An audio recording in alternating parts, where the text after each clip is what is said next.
O biólogo Sérgio Faria não ficou surpreso com a aprovação do novo Código Florestal no Senado, mas considera que o resultado é preocupante. Eu vejo isso aí, não só eu, os cientistas, e eu também sinto isso, que isso vai ser o princípio do fim.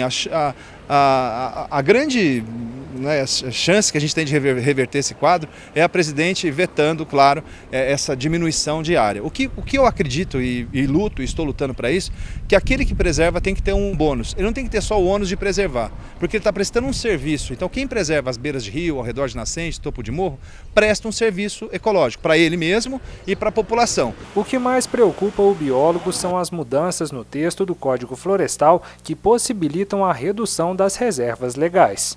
Ao invés de reduzir as áreas de florestas e aumentar plantios, e aumentar insumo, aumentar consumo de agrotóxico, aumentar consumo de inseticida, de fungicida, não, é aumentar a mata ciliar, promovendo o controle biológico e o fazendeiro receber para preservar. Nós, a humanidade, o ser humano, nós temos que estar em harmonia com a natureza. Nós jamais vamos vencê-la, nós temos que estar em harmonia com ela.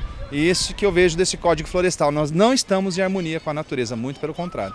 O projeto para a reforma do Código Florestal havia sido aprovado na Câmara dos Deputados em maio deste ano. Depois, o projeto passou por diversas comissões do Senado antes de entrar em votação no plenário. Agora, aprovado pelos senadores no último dia 6 de dezembro, o projeto volta para a Câmara dos Deputados, para que eles possam analisar as mudanças feitas no texto e aprová-las ou não.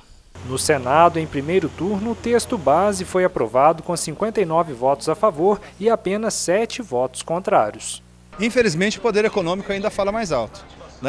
Nós temos que pensar para quem que é interessante a redução de florestas, para quem vende insumos agrícolas, para quem vende agrotóxico, para quem vende adubo, para esse pessoal é interessante. Então esse pessoal acaba bancando campanhas publicitárias, campanhas de partidos, campanhas de deputados e senadores para poder servir os seus próprios interesses, que só esse pessoal tem a ganhar. Ainda de acordo com o biólogo, é preciso entender que existe diferença entre reserva legal e área de preservação permanente. A definição de cada uma está bem clara no texto. A área de preservação permanente são beiras de rio, topo de morro e ao redor de nascente. Agora, o proprietário tem que deixar as reservas, os 20% da área dele de reserva legal. Então a mudança desse código está reduzindo a floresta amazônica de 80% de preservação para 50%, então reduziu. O cerrado, que antes você tinha que preservar 60% e desmatar 40%, inverteu. Hoje você preserva 40% e desmata 60%, então só está aumentando o desmatamento.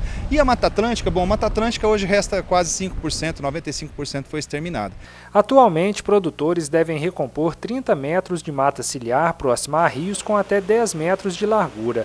O novo texto prevê redução para 15 metros, ou seja, para a metade. Antes, o mínimo para você preservar era 30, o máximo para preservar em beira de rio, que a gente fala de APP, de área de preservação permanente, áreas de preservação permanente, eram 30 metros o mínimo e no máximo 500 metros. Isso reduziu, hoje o mínimo é 15, tem locais que pode ser 5, tem locais que pode ser 0. E o máximo vai ser 100. Para uma região de cafeicultura forte, como a de Guaxupé, o novo texto vem a favor dos produtores, pois autoriza, por exemplo, o uso de algumas áreas consideradas de preservação permanente para determinados tipos de cultivos, mas o biólogo discorda. Nós temos que ter uma mudança, né? Com relação a isso foi o que eu falei, nos proprietários, nos produtores rurais que têm café em área de manancial, ou seja, acima do ponto da captação de água de qualquer município, a agricultura tinha que ser orgânica. Controle biológico, agricultura orgânica. Aqueles que teriam área em manancial deveriam receber para preservar. Então seria uma forma do agricultor preservar a área, receber dinheiro, enfim, você tem outras maneiras de fazer o manejo dessas APPs e isso ter rentabilidade.